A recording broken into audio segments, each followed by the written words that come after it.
Hello everyone. Today we're talking about something that is reshaping the global monetary landscape. Traditional banks are officially entering the digital asset world, and the first major shot has been fired by JP Morgan. 1. Old money steps in. JP Morgan issues a deposit token. Crypto has always claimed to be the new money, bragging about disrupting traditional finance. But now, the legacy giants are waking up. JP Morgan has launched its JPM USD deposit token for institutional clients, enabling 24/7, near-instant global settlement. What does this mean? Traditional banks are moving on-chain. Cross-border payments no longer need SWIFT. Kicking a country out of SWIFT will matter far less in the future. More importantly, a deposit token is not a stablecoin. 2.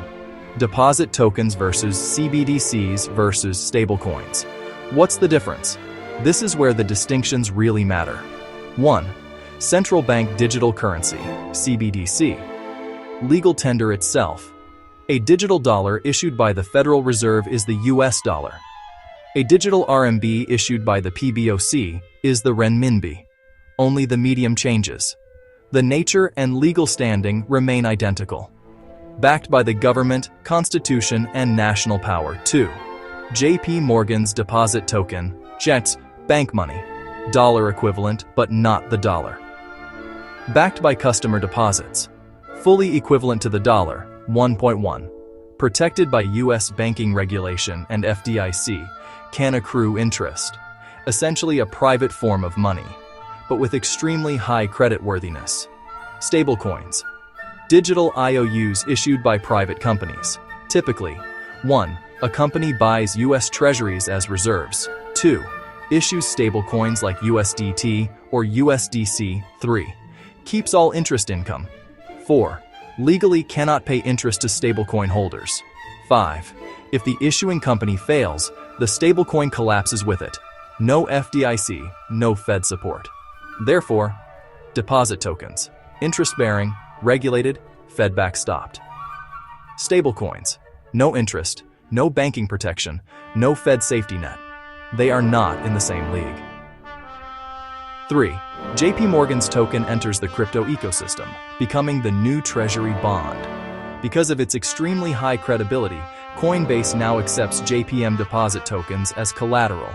In the crypto world, this makes JPM tokens the safest collateral, equivalent to US treasuries in the shadow banking world, a tool that sharply reduces leverage risk. This means the core collateral of the crypto ecosystem may shift from USDT to JP Morgan's deposit token. Wall Street may soon dominate crypto credit. 4. Stablecoin advantages are being crushed. Stablecoins used to have two main selling points. 1. Convenience. 2. Fast global transfers. But now JP Morgan offers instant transfers, cross-chain, cross-currency capabilities, 24/7 settlement, interest-bearing, Fed-backed safety stablecoins instantly lose half their appeal. And the remaining half? That's the last fantasy in crypto, the claim of decentralization and no one can control my money. But that myth is falling apart too. 5. The decentralization myth is broken. Bitcoin can be seized. Crypto evangelists used to boast, Bitcoin is unstoppable, no government can take it. Reality says otherwise. Britain seized Cheng's Bitcoin. The US government seized Wang Zhiming's. Their planes, real estate, and assets were confiscated. The SEC has no obligation to return funds to Chinese victims. The truth, if a government wants your Bitcoin, you will lose it. Without national power, you cannot defy national power. Even crypto billionaires bow in the end. 6. Global banking tokenization.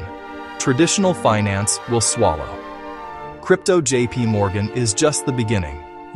All 6 major UK banks are piloting tokenized pounds, preparing for full rollout in 2026.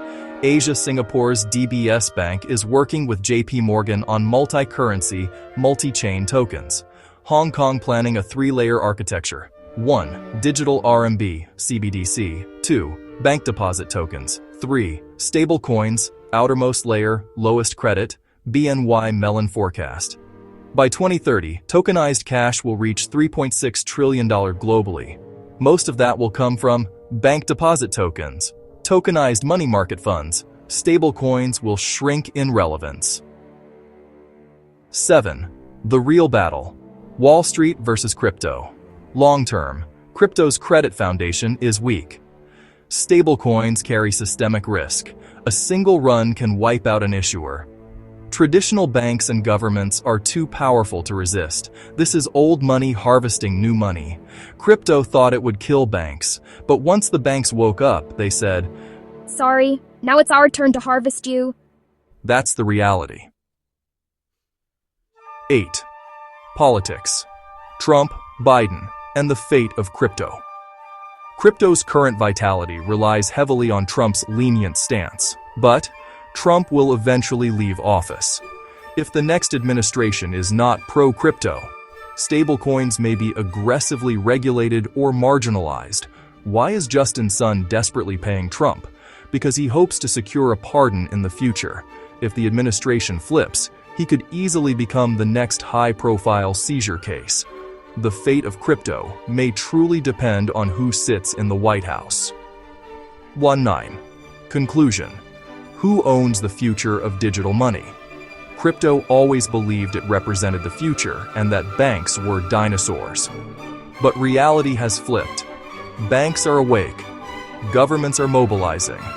Wall Street is on-chain. Monetary tokenization is returning to traditional finance.